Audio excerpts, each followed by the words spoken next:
Allez, salut à tous, on se retrouve aujourd'hui pour une nouvelle vidéo, pas comme les autres. On est parti à Paris, on s'est tapé, je sais pas si tu te rappelles Lolo, 1500 km. C'est juste énorme. C'était énorme. On a été convoqué par la mairie de Paris. Télématin nous a téléphoné pour avoir un reportage sur nous, sur la pêche à l'aimant au bord de Seine. Je sais pas si tu te rappelles tout ce qu'on a sorti pendant ce petit reportage. Oui, énormément de choses. C'est juste un truc de fou. Et Télématin était là pour filmer toutes nos actions dépollution à l'aide d'aimants et de grappins sur le bord de Seine. Mais d'ailleurs, Lolo, tu te rappelles de Julia, la chroniqueuse? Ah oui, oui. Elle était super sympa. Oui, super. Je vais mettre son Insta avec sa petite photo là, avec son oui. Insta, parce que franchement, elle le mérite. Elle a fait un travail de fou, un travail extraordinaire et le reportage est vraiment, vraiment bien réalisé. Merci encore à Télématin, France 2 et à Julia d'avoir réalisé un tel petit reportage. Et n'oublie surtout pas de t'abonner et cliquer sur la cloche, tu seras prévenu pour d'autres vidéos qu'on a en préparation. Avec Julia Livage, nous avons une activité insolite à vous proposer. Bonjour Julia. Bonjour. Alors, vous avez testé une pêche d'un genre un peu particulier qui attire de plus en plus de monde. Ici, alors c'est une pêche au cours de laquelle on laisse le poisson tranquille. C'est rare quand oui, même. on ne va pas toucher aux animaux, on va même les respecter, y faire très très attention. C'est une pêche à l'aimant. Vous aviez fini? Ouais. Ah ouais, bien oui, sûr, je bois vos paroles, Julia. Alors, la pêche à l'aimant, c'est une pêche magnétique, c'est-à-dire qu'on est à la recherche d'objets métalliques dans l'eau, évidemment, et on va pêcher avec un aimant. C'est aussi simple que ça, un aimant au bout d'une corde. Alors, traditionnellement, c'était plutôt utilisé par les chercheurs de trésors, mais la technique, elle séduit de plus en plus d'écolos qui débarrassent ainsi nos rivières, nos cours d'eau, nos lacs de leurs déchets métalliques. Alors, on travaille avec des aimants très puissants. Oui, qui vont du coup nous permettre de repêcher des très gros déchets comme des morceaux de vélo, des vélos entiers, des caisses, des coffres-forts, évidemment des pièces de monnaie, des pièces automobiles aussi, beaucoup de choses. C'est vraiment un passe-temps. Certains ont l'espoir vraiment de trouver effectivement des coffres-forts et tout ça, mais l'idée n'est pas tant la chasse au trésor que vraiment le projet écologique qu'il y a derrière. Depuis 2 ans, c'est un phénomène qui a pris énormément d'ampleur. C'est bien, moi je vous encourage. En 2018, on a vendu 200 aimants. La maison de la détection qui est le principal fournisseur à Paris. En 2019, en 6 mois, ils en avaient déjà vendu plus de 2000. Donc vous voyez, ça a plus évidemment que doublé, ça s'est multiplié par 10. On a rencontré Chris Detect, qui est youtubeur spécialiste dans la pêche à l'aimant. Il a plus de 300 000 abonnés. Nous avons passé une journée avec lui et son équipe et vous allez voir, il m'a donné des cours, c'est étonnant.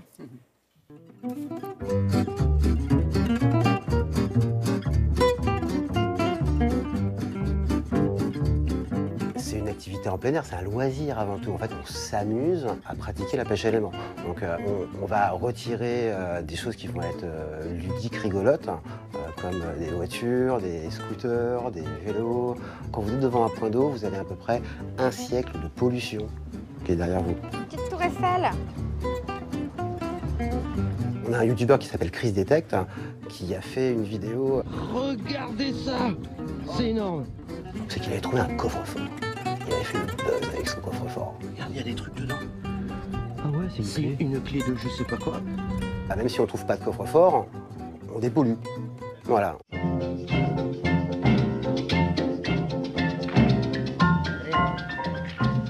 donc là, voilà, un aimant, 100 kilos.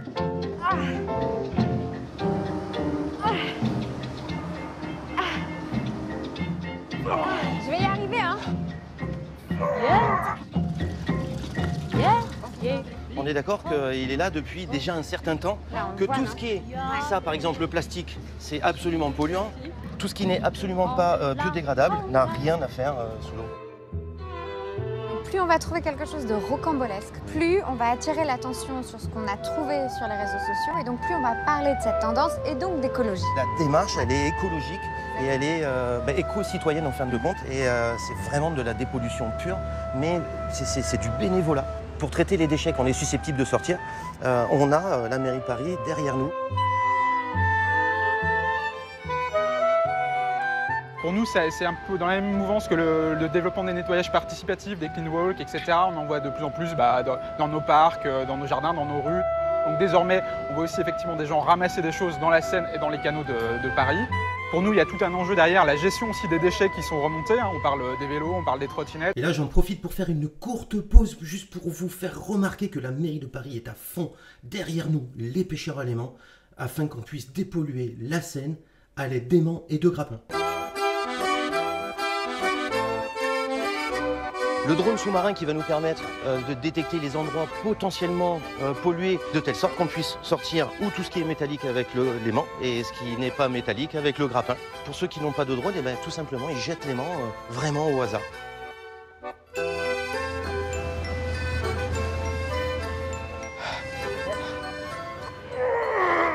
Ça vient, hein? Oh là là! Ah, t'as une barrière, Mel. Direct-toi.